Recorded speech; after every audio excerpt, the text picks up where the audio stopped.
lazım olubsa və bu şəkildə də davam elədiyin sürəcə mən sənə 1 manat heç nəyi verən deyiləm. Mənim pulumu mənə geri verməməklə məni təhdid eləyən, mənim pulumu hissəvi, sanki mən buna hissəvi ödəmişəm, McDonald's-da, Nərimanovda, məndən bu pulu, bu heç bir maddəsi bir şey ifadə etməyən, müqavilə ilə mənimsəyən Rəna Hidayətova Amil qızı. Mənim 1 il 7 aydır ki, sən pulumu geri vermirsən. 1 il 7 ayda birinin pulunu alıb mənimsəyib, kreditini ödədib, o qədər maddi mənəvi zərərləri verib, rahat bir şəkildə gəzib dolaşırsan. Və mənə də deyirsən ki, siz niyə məhkəməyə vermirsiniz? Çünki, ay Rəna Hidayətova Amil qızı, ən başından sənin məqsədin bu pulu mənimsəmək idi. Sən bilirdin ki, birinin pulunu verməyəndə gedib səni şikayət edəcək. Səni şikayət edəcək və bununla da sən bu məsələyi mülki qaydaya keçirəcəksən və o pulu verməyəcəksən. 1 il 7 aydır. 1 il 7 aydır bir insan necə bir insanın pulunu mənimsəyib, gəzə bilir rahat bir şəkildə. Və bir də utanmadan məni 147-148 ilə sənin güya özünə hörmət eləyən jurnalist, özünə məsləyinə, jurnalist adına hörmət eləyən heç bir jurnalist birinin puluna əl qoyub 1 il 7 ayda ödəməzlikdən gəlməz.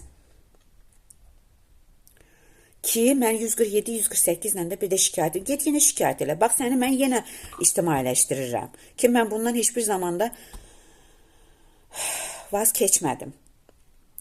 Hər kəs bilsin ki, bizimlə Dəyiş proqramının telelayihə rəhbəri və aparıcısı Rəna Hidayətova Amil qızı, mən Günəş Rəhimovanın 1 il 7 aydır pulunu mənimsəyib, bu insan mənim pulumu geri vermir.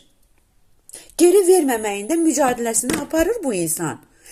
Ona aid olmayan pulun geri verməmək üçün çox böyük bir mücadilə aparır. Çox böyük bir, necə deyimi anlata bilmirəm sizə. İnsan ona aid olmayan bir şeyin necə bu qədər mübarizəsini apara bilər? Və bu mübarizəni aparanda özün də özünə heç bir sual verirsən ki, mən bu fərqindəlik projələrinə qatılıram. Birinin 2500 manatını 1 il 7 aydır ki, əl qoyub vermirəm. Bu fərqindəlik proqramlarına qatılanda bir bunun fərqinə də özün də bir fərqinə vara bilirsən. Bir fərqinə var da, birinin pulunu 1 il 7 aydır sən vermirsən, kreditini ödədirsən. Nə vaxta qədər sən bunu mücadiləsini verəsən, mübarizəsini aparasan verməmək üçün? Axı o pul sənə aid deyil.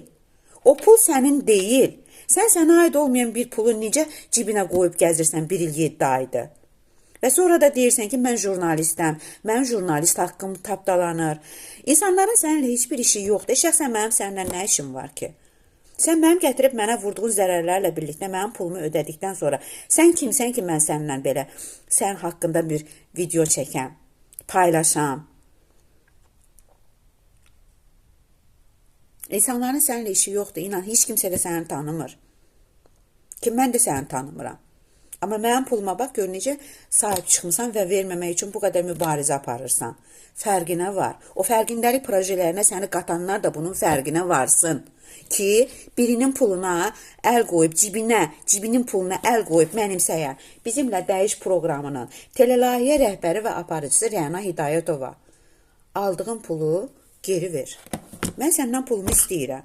Ay insan, pulumu, cibinə qoyub mənimsədiyim pulumu.